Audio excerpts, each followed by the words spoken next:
अगर आपका bank of Baroda में प्रधानमंत्री जनधन योजना अकाउंट है या आप नया जनधन अकाउंट खुलवाने की सोच रहे हैं तो यह वीडियो आपके लिए बहुत महत्वपूर्ण है। कई लोगों के मन में सवाल होता है, क्या जनधन अकाउंट में 2 लाख, 5 लाख या 10 लाख जमा कर सकते हैं? क्या इसमें कोई बैलेंस लिमिट होती है? एक दिन में कितना पैसा निकाल सकते हैं? और ओवरड्राफ्ट की सुविधा कैसे मिलती है? आज इस वीडियो में हम इन सभी सवालों का आसान भाषा में जवाब देंगे, इसलिए वीडियो को अंत तक जरूर देखें।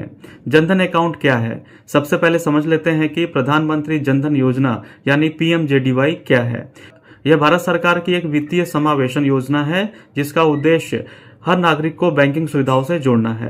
बैंक ऑफ बड़ौदा सहित कई सरकारी और निजी बैंक इस योजना के तहत जीरो बैलेंस सेविंग अकाउंट खोलते हैं। इस अकाउंट के साथ आपको कई सुविधाएं मिलती हैं, जैसे zero balance account, RuPay debit card, direct benefit transfer, सरकारी योजनाओं का लाभ, दुर्घटना बीमा और पात्रता होने पर ओवरड्राफ्ट सुविधा। लेकिन इन सुविधाओं के साथ कुछ नियम और लिमिट भी होते हैं।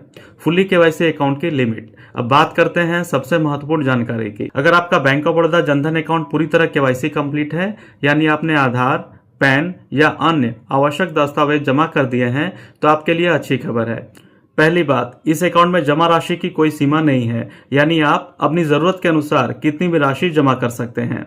दूसरी बात, आपके अकाउंट में कुल बैलेंस रखने की कोई भी लिमिट नहीं है। अगर आपके अकाउंट में 1 लाख, 5 लाख या उससे भी अधिक राशि है तो केवल जनधन अकाउंट होने की वजह से कोई अलग सीमा लागू नहीं होती। लेकिन ध्यान दीजिए, बैंक ऑफ बड़ौदा ने फुल्ली केवाईसी पीएमजेडीवाई अकाउंट के लिए एक महत्वपूर्ण नियम रखा है।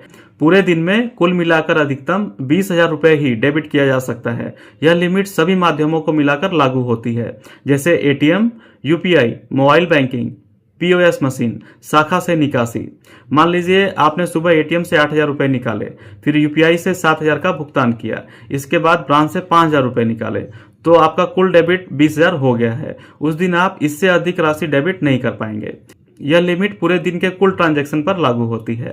अब जनधन खाते में आपको चेकबुक की सुविधा भी नहीं मिलेगी, यानी कि आप इस जनधन खाते में चेकबुक अप्लाई नहीं कर सकते हैं। स्मॉल अमाउंट की लिमिट। अब बात करते हैं उन लोगों की जिनका जनधन अकाउंट पूरी तरह केवाईसी नहीं हुआ है। इसे स्मॉल अकाउंट कहा जाता है। ऐसे अकाउंट पर आरबीआई के नियमों के अनुसार कुछ सीमाएं लागू होती हैं। पहली लिमिट, अकाउंट में किसी भी समय 50,000 से अधिक बैलेंस नहीं होना चाहिए। दूसरी लिमिट, पूरे वित्तीय वर्ष में कुल जमा राशि 1 लाख से अधिक नहीं हो सकती है, यानी 1 अप्रैल से 31 मार्च तक कुल क्रेडिट 1 लाख रुपए तक सीमित रहेगी। तीसरी लिमिट, 1 महीने में कुल निकासी और ट्रांसफर 10,000 से अधिक नहीं हो सकते। यदि आपको नियमित रूप से अधिक लेन देन करना है तो जल्द से जल्द अपना केवाईसी पूरा करवा लेना चाहिए। Overdraft facility. अब बात करते हैं ओवरड्राफ्ट सुविधा की। अगर आपका जनधन अकाउंट कम से कम 6 महीने से संतोषजनक तरीके से चल रहा है और आप बैंक की पात्रता शर्तों को पूरा करते हैं तो आपको 10,000 तक की ओवरड्राफ्ट सुविधा मिल सकती है। इसका मतलब है कि जरूरत पड़ने पर बैंक आपको आपके अकाउंट बैलेंस से अधिक राशि उपयोग करने की अनुमति दे सकता है। हालांकि यह सुविधा सभी खाता धारकों को स्वतः नहीं मिलती। अंतिम निर्णय बैंक की पात्रता और नियमों के आधार पर होता है। दोस्तों, अगर आप अपने इसी जनधन खाते में डेली ज्यादा ट्रांजैक्शन करना चाहते हैं, यानी कि डेली 20,000 रुपए से अधिक पैसा निकालना या पेमेंट करना चाहते हैं, तो उसका भी एक उपाय है। हायर ट्रांजैक्शंस के लिए आप जनधन खाते को रेगुलर सेविंग्स अकाउंट में अपग्रेड कर सकते हैं। इसके लिए आप इस जनधन खाते का केवाईसी का फॉर्म भरें और इसके साथ आधार कार्ड, पैन कार्ड और एक पासपोर्ट साइज फोटोग्राफ अटैच करें। पीएमजेडीवाई डेबिट कार्ड बंद करने का भी फॉर्म भरें और अपना पीएमजेडीवाई कार्ड बैंक में जमा करवा दें। बैंक इस पीएमजेडीवाई डेबिट कार्ड को बंद करने के बाद ही आपके जनधन खाते को सेविंग्स अकाउंट में अपग्रेड कर पाएगी। ऐसा इसलिए है क्योंकि इस पीएमजेडीवाई डेबिट कार्ड के साथ 2 लाख का एक्सीडेंटल बीमा कवर होता है और सेविंग्स अकाउंट में अपग्रेड होने पर यह बीमा खत्म हो जाएगी। बाद में आप डेबिट या एटीएम कार्ड का दूसरा वेरिएंट अप्लाई कर सकते हैं। इसके साथ आप नए चेकबुक का भी आवेदन कर सकते हैं। कुछ ही दिनों में चेकबुक आपके रजिस्टर्ड मेलिंग एड्रेस पर आ जाएगी।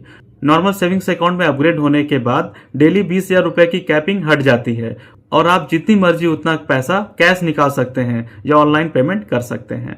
अगर आपका जनधन अकाउंट है तो इन बातों का हमेशा ध्यान रखें।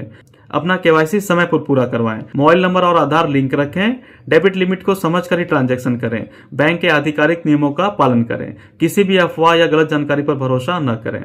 उम्मीद है कि आपको बैंक ऑफ बड़ौदा के प्रधानमंत्री जनधन अकाउंट की सभी महत्वपूर्ण लिमिट्स और नियम अच्छी तरह समझ आ गए होंगे। अगर आपको यह जानकारी उपयोगी लगी हो तो वीडियो को लाइक करें, अपने दोस्तों और परिवार को साथ शेयर करें और हमारे चैनल को सब्सक्राइब करना न भूलें। अगर आपके मन में कोई सवाल है तो नीचे कमेंट में जरूर पूछें। धन्यवाद, मिलते हैं अगली वीडियो में।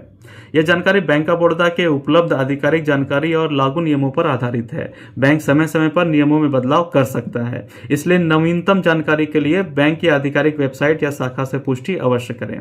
धन्यवाद।